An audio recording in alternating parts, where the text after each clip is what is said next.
काहेदिया परदेस कार्यक्रमाच्या नुकत्याच प्रक्षेपित झालेल्या एका भागात गौरीची आजी आणि नचिकेत बनारसला पोहोचतात।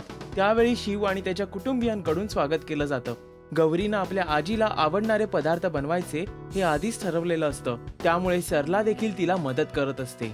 शिवच्या आईला मात्र गौरीच्या आजीसाठी महाराष्ट्रीय पद्धतीनं केला जाणारा पाहुणचार अजिबात पटत नाही।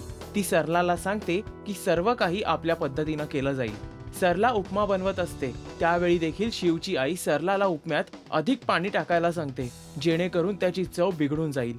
तसंच छोलेमध्ये मुद्दाम मसाला टाकून जेवण तिखट बनवायचा हा विचार मनात ठेवते। सरलाला कळून चुकतं की आपल्या सासूनं संपूर्ण जेवणाची लज्जत बिघडवून टाकलीये, मात्र तिच्यावर होत असलेल्या दमदाटीमुळे ती काहीच बोलू शकत नाही। गौरीच्या आजीनं बनारसमध्ये शिवच्या आजीचं मन देखील जिंकून घेतलेलं असतं। गौरीची आजी गौरीसाठी गणपती, बाळकृष्ण आणि अन्नपूर्णा भेट देते। या अनोख्या भेटीचं शिवच्या आजीकडून कौतुक केलं जातं। येणाऱ्या भागात हे पाहणं महत्त्वाचं असेल की शिवच्या आईकडून गौरीच्या आजीचा आणि तिचा भावाचा मान योग्य तऱ्हेनं ठेवला जाईल की त्यांचा मुद्दाम उलटसुलट अपमान करण्याचा प्रयत्न होईल। यासाठी नक्की पहा ही मालिका फक्त झी मराठी वाहिनीवर सोमवार ते शनिवार रात्री 9 वाजता। तसंच मराठी मालिकांच्या लेटेस्ट अपडेटसाठी पाहत रहा मराठी शोबज।